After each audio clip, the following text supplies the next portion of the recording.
Welcome back to the program. Let's go to line 1. Brad Cabana, you're on the air. Morning, Patty. How are you? I'm fine. Thanks for asking. How you doing? I'm doing all right. We've been very busy over the summer. We tore down our old house and building a new house, so we've Still in Hickman's Harbor? You're staying in Hickman's Harbor, though? Yeah, in Hickman's Harbor, yeah. Right on the water, so it's a beautiful spot. Good man. We love it. Well, let's get away from talking about something as pleasant as a new home on the water and talk about Muskrat Falls. Yes, I know I swore that I wouldn't call any more about Muskrat Falls because really it's a lot of it's, it's beating a dead horse, I mean, it's for over the years now, I mean, it's many people have come out and projected that we'd be in the very similar position that we are today, right? With large overruns, and overruns are expected on dam projects anyways up to 52%. According to the world. Let's talk about that for 1 second. The last time we discussed those overruns data, there was a distinct difference between dams built, we'll say, in Africa and in the more modernized world. Was the number here, say, for instance, specific to our region, more in the neighborhood of 25, which is very likely where we're going to be compared to that 52, which I know was indeed in Angola and other places? Right. Is that fair? They use a world average because it was a world report, but I would say you're right, that it's around 25% on average in the Western world. Yeah, and we only had a 10% contingency, which was woefully inadequate, as it's proven true. That's correct. Okay. And, I feel for people because, as I've, many discussions around here locally in our community and so forth, that really it's the people that are going to pay the price, and it's a lot of people here are elderly people, people of low income, fixed incomes, fishermen who, haven't had a great year. And, it's very tough. These are the people that are going to pay. Oh, of course they are. Listen, Brad, let's move on to the specifics. One of the areas of concern that you've had right from day one was whether or not we have a water management agreement that's going to allow for maximum power generation at Muskrat Falls, which they always pretend to tell us that is 824 megawatts. We know firm generation is nowhere near that, more in the neighborhood of 595, but that is further diminished if and when we have a problem with the water management agreement. Where do we stand? Right. Well, in regards to those numbers, I did some of my own math on that, and if that water management agreement is, decided in Quebec, it's going to court, by the way, this month in Quebec Superior Court. Not the agreement itself, but the two pillars of the agreement, which are how much recall power is the province allowed to have, and who controls the operation of the dam. Right. And those are basically the two underpinnings also of our water management agreement. Nalcor has basically gone and said, with this water management agreement, we're taking over essentially the operation of the Upper Churchill. We're synthesizing it into the operation with the Lower Churchill, and we're going to run the whole works, and it's not going to affect Hydro-Quebec. And of course, that's not true.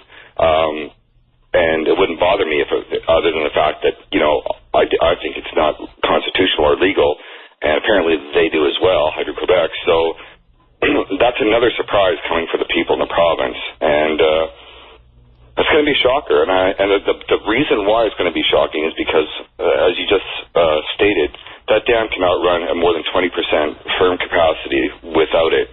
That was Nalcor's own evidence. They put it into the PUB in 2010. At 20%, my calculations say that Muskrat Falls will only operate at about approximately 150 megawatts a year.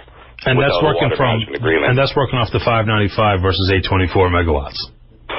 Right. I mean, you scale it back. You go from what is real, what is maximum, what is real based on the conditions, and then you go further back that if they don't have a water management agreement where they can do the so-called, the banking of power and energy, then that dam will. I mean, it is going to be the biggest boondoggle in Canadian history as far as mega projects go, and it's going to, and therefore, and the big therefore is that if it can only produce 150 megawatts per year, then what kind of rate increase does that mean for the people to pay for that? As opposed to, for instance, if it was 850 or if it was 590, there's a certain amount that their rates will be, right, to make up, that cost, that loss, that generation of income. But well, the rates are going to be whatever it takes to make a payment on the loan of $5 billion with compound interest. That's what the rates are going to be, plain and simple. Yeah, and when it goes down to 150 a megawatt generation, that means that dam is producing so little income that to pay what you just said dramatically increases. A couple of quick questions here. As it pertains to that, and I don't know, your opinion is firm that it is not a valid agreement and we will not be able to enforce it and consequently be left with 20% of 595 megawatts as firm generation. And we'll see. But when it comes to our relationship with Emera, what do you know about this? And here I'll offer it in the form of a question. If we have up front, I think it's 25% of the power for year one, right? I mean, these are top of my head. It's been so long. So 25% of the power from year one. Was that 25% simply based on however much power is generated, or was that 25% of what would be firm generation numbers? And if that's true at 595 megawatts, there's a huge difference in 25% of 595 and 25% of 150. And what happens if we can't satisfy the big number? Is that part of the agreement? My understanding is that the 20%, which in the first, I believe it's 5 years, is actually 25%. I think is based on the projected capacity, which is 854. Now, that's my understanding of it. And furthermore, I mean, I went over Nalcor's, and anybody can because it's a public record, go over Nalcor's financial statement for last year, business statement. And Nalcor has a slot in that statement where they're accounting for funds owed to Emera since this project started. I'm assuming that must mean the contract they have with Emera. That 20% begins at the time of construction because they've already allotted $330 million or so that they owe Emera already.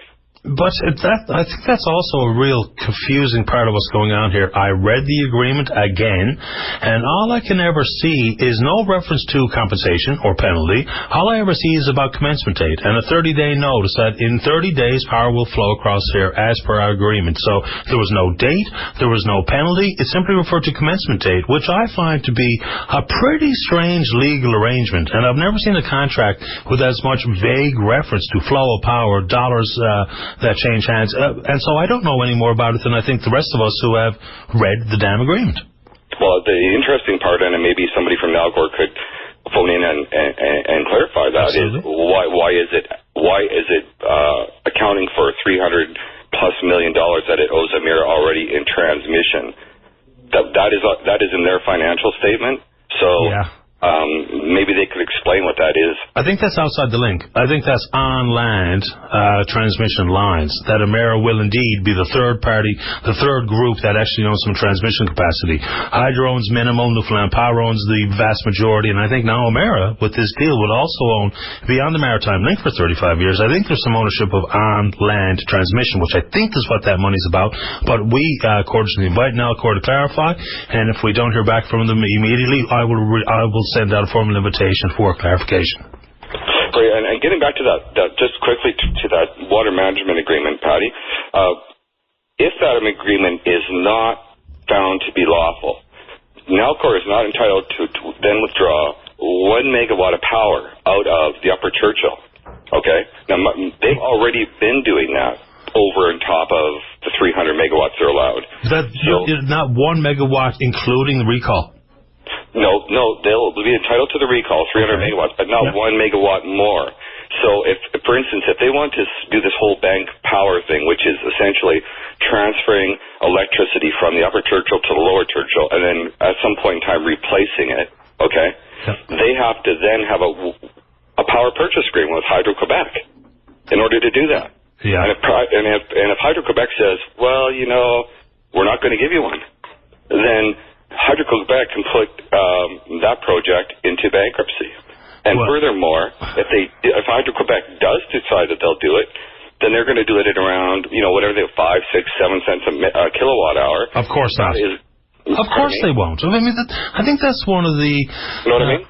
I know exactly what you mean, but people clobber me for saying this out loud, which I'm happy to take this, Max, and I'll reiterate. Hydro-Quebec is not going to sell power for 3 or 5 cents when the next going lowest cost option for the region, this jurisdiction, is nowhere near that. The reason they sell it in Vermont for 5 cents is because Vermont could buy it from a clearing market in and around 5 cents, and other manufacturers or power generation organizations. So if we have a PPA with Hydro-Quebec to accommodate what might be a shortfall at Muskrat Falls, it's not coming at 5 cents. So be more. It's going to be more. I know. I'm just throwing that out there to be sort of conservative about it. Okay. But I guess my point is that whereas Nalcor is basing its figures on essentially taking that power for nothing. Yeah. Okay. Their financial figures, when that is altered, when that agreement is found to be unconstitutional, then they're going to have to figure in between 5 and 9 cents, say more a kilowatt hour. That's going to be tacked on to our bills. And see, this is what they're not telling the people of Newfoundland and Labrador, and this is what infuriates me, has for years now, for 3 years that I've been doing this lawsuit. And just for an update on that, by the way. Very quickly, because I got to go out of the break. I'm currently waiting for a decision from the judge regarding standing for public interest standing to proceed with the injunction. Okay. So that's been over 4 months now. I've been waiting for that decision, and I'm hoping it'll come soon, and I'll have something to report to you. Appreciate your time this morning. Okay, thanks, Patty. Take care. You too. Bye-bye. Some great unknowns inside the issues brought forward by Brad today. And I know some people listening don't want to hear from Cabana, but I mean, the fact of the matter is, when indeed what we have to deal with is news releases from Nalcor or the provincial government, the so-called naysayers, Martin, O'Brien, Cabana, and others, and Coffee, and you know the crowd, if we don't give them time, then what do we get accused of? Is that we're simply just trained monkeys reading off Nalcor news releases, which we're not willing to be here on the program.